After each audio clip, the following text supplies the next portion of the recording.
suppose you guys want to know if I lost weight. Yeah. So the real question, dun dun dun. So YouTube! Hey! We promised you that we'd be back, and we're back for the 1 month check-in video after our Eat Like a Parisian diet. So this video is going to be all about the triumphs, the successes, the results. I know a lot of you have been asking me if I lost weight, and you're going to find all of that out later in the video. Don't you worry about that. And we're also doing a kind of sister video on Kate's channel. Yes, so on my channel you guys are going to hear all about the struggles, so the behind the scenes of what wasn't working, some tips to help improve if you're tackling this diet at the same time. So if you're looking for what went wrong, check over on my channel. We're not going to get into all the detail because we did a whole video on this, but for the last month we've been experimenting about, you know, this whole French women don't get fat diet. So anyway, it's the Eat Like a Parisian's diet. Or Parisian if you pronounce it the way I do. Yeah, Parisian if you say this, yes. It had, you know, some pretty basic principles, which we'll recap very, very quickly. Yeah, so the first one was portion control. So it's just really, you don't have to cut anything out of your diet, but you just need to make sure what you're eating, you do it in moderation. Yeah. The second one was no snacking. So it's 3 meals a day, and if you're going to snack, it was like nuts or a fruit, but that's about it. The third one was cooking at home. So we tried to say no more than 2 meals a week out, and really try to make sure you're buying local produce, that you're not doing a lot of processed foods, and that you're just cooking more at home. The fourth one was drinking more water. So say goodbye to all of your sugary drinks, your Coke Zeros, your lemonades, and really concentrate on water. Nights out, if you kind of like alcohol, we were saying try to stay away from beer and cocktails and go more for wine. Yeah, and the more water you drink, it helps with the portion control anyway, so it's a great one. And then the fifth one was all around trading your stilettos for sneakers, meaning that walking as much as you can. So that may mean parking your car 1 kilometer away from work. It may mean stopping 1 bus stop earlier. It can also mean taking the stairs when you have the opportunity. Again, all of our strategies, tips, how we went about doing that is in the video, which I'll link down below. So without further ado, I know you're all hungry to hear, so what are the results? Did this actually work? The first thing that we wanted to talk about is kind of a vehicle, I guess, that really helped us with our success and our food journaling and mindful eating and I guess forming new habits, which is an app that we were both using called the U8 app. And it's an app that's really, really different to what's out there on the market. You're taking photos of what you're eating, you track your emotions, so it's very much why did you eat that, how did it make you feel, all of these kinds of things.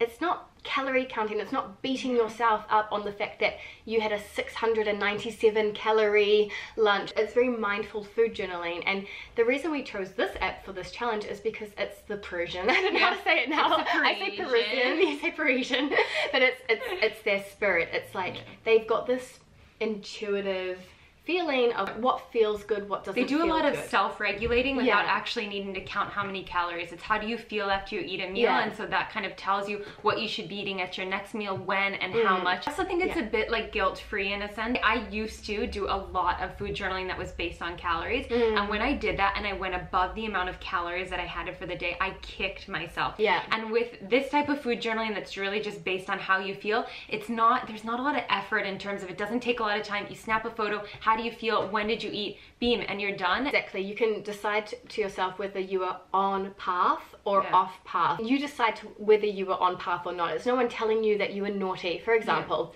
if you go out to someone's birthday party and you have some birthday cake, that can absolutely be on path for you, because that's a normal part of life, approach to eating, a lifestyle that you imagined. I would say this was the #1 success, was using this app. And a lot of you have been asking me if this app is free or not. So yes, they absolutely have the free version. That's how you can have the beautiful food diary where it's tracking all the photos of your food, track your emotions and your feelings, and it's that mindfulness piece. You can follow a friend. Which is great. That's really good motivation, the fact that you can follow friends and kind of keep each other on track together. And many different other things. And then you also have a premium version where you can modify your own mindfulness questions and your own emotions. Really cool. You can track your liquid, how much water you've been drinking and that kind of thing, which is pretty key for the Parisian diet. And if you're one of those people that likes to have everything connected, you can definitely do activity tracking on the premium version, and you can even sync it up with things like your Apple Watch, for example, to really make sure everything's connected. So lucky us, U8 have sponsored this video, and that we're going to be able to give you guys 5 premium memberships to the app. So the way we're going to do this is that download the app and take a screenshot of it being on your phone, so either iPhone or Android. I'll leave the links down below. Send it through to me in my DMs on Instagram at _notevenfrench, and you'll automatically go into the entry to win a premium membership for a whole quarter. We'll see you as friends on the app. Now, shall we get into more juicy results? We've both approached this a little bit differently. Like, I needed to lose weight. I explained everything in the video that we did. For you, it was more health and well-being. Yeah, mine was more about, like, I wanted to have more energy all around. I can sleep like 15 hours a night. I need an alarm clock to wake up. I'm cranky in the morning. I wanted to give myself a bit more energy. Yeah. And then I was also really hoping that it would have some kind of impact on my skin. I can get quite a lot of like hormonal acne, and I was hoping that by eating a little bit of a better diet, that would also help with that. So I would say overall it was definitely a positive experience for me, and I saw positive results out of it. I want to be really clear that I still have room to improve. There were certain parts of the challenge that were a lot easier for me, and then there are other parts that I really struggled with. So all around globally, I definitely saw more energy, and I think I got a lot of comments from my husband, which is some really good feedback. I actually would wake up on the weekends without an alarm. I think I was in like a happier mood, and especially because part of the challenge is walking a lot, the fact that I was combining exercise with eating better, and it gave me more energy in the morning. So Rosie and I spent a lot of time walking to work, for example, so 45 minutes there, 45 minutes back. I could see that was like a big change on how I was feeling throughout the rest of the day. I have had a very hectic month, and I just have not been able to get to the gym. Like, I wish I could tell you that I was going 3 times a week and I was a superstar, but I'm just not. But walking to work, you know, as often as I could, I tried to do it at least 4 times per week.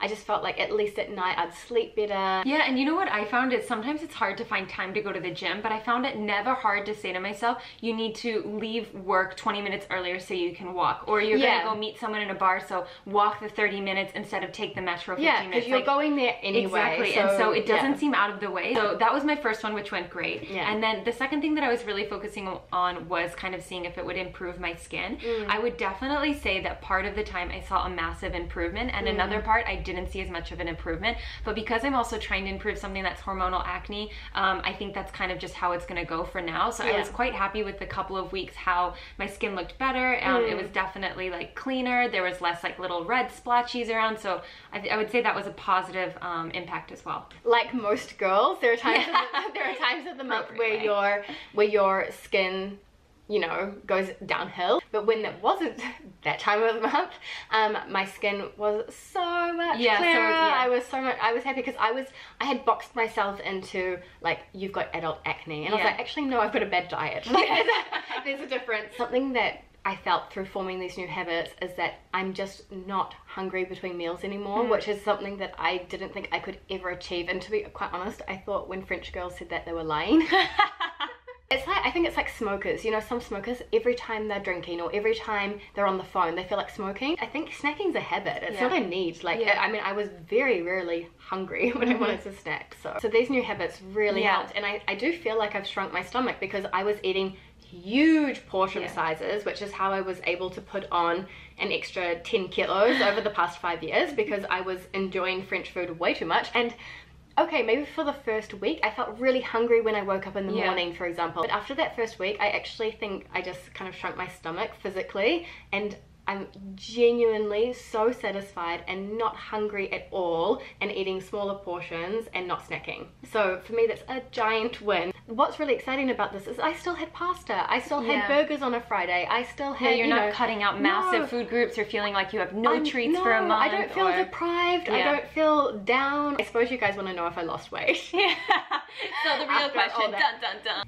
This diet will never give you dramatic results. You're not going to lose 15 kilos in a weekend because you're only eating eggs for 5 days. Dramatic results over a short period of time. We're talking about a lifestyle change. This is something you can do forever. But considering that I did not go to the gym, I'm really happy with my results because I've lost 3.7 kilos. Woo, Rosie! Which is, I believe, 8 pounds. And yeah, it's a lot. It's honestly, given how small the sacrifice felt, it's a lot. In addition, I lost 2.5% body fat, so that's a good sign that it's coming out of fat, not muscle. My muscle stayed consistent, so that's always good. What was really happy for me is that I lost 4 centimeters off my waist. So it's, yeah, I'm feeling better. I mean, I don't think you can really see the results from the outside, but it's at the stage where I'm starting to see. I disagree. Like, I think like I'm starting to see the results. Again, this is something that may take 3, 4, 5 months to fully get me to my my ultimate goal weight, but it's something that I can keep up, which is super exciting. Cool. So what's next for us? We obviously still want to keep going. We are going to do a check-in after the 3-month mark, so like watch out for that. But there are some things that we've learned and some things that we're going to do a little bit differently. Yeah, so I would say for me, I did not do the best job with cooking at home. And I actually thought the hardest part was going to be for me like not snacking, and that ended up being something like that I could do.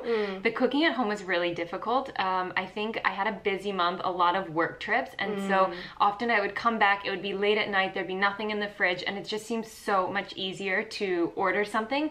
So I decided that going forward, I'm going to create meal plans so that I decide what we're gonna eat for the week ahead of time and go to the store, buy exactly what I need so that everything's ready to go. And I'm also gonna try to do more cooking on Sundays, like batch cooking or make soups that can last the week or things like that, so that I don't have a really easy excuse to get delivery. On my side, I definitely need to do more exercise, if not for the mental clarity, and I think that will help to accelerate the results that I'm getting from the diet alone, weight-wise, so that's really exciting. So guys, don't forget to check out the video on Kate's channel. It's all about the struggles. It's all about, because, you know, like, it's real. Dieting is not easy, and it's not always obvious. And it didn't go perfectly, even if it sounds maybe that way. No, I'm gonna get really real in that video and tell you everything. Guys, don't hesitate to check below. You can download a menu that has the first month of what Rosie and I ate, so it can give you a little bit of inspo and some motivation if you're working on the challenge yourself. And otherwise, we will see you guys next time for the next check-in. So see you then.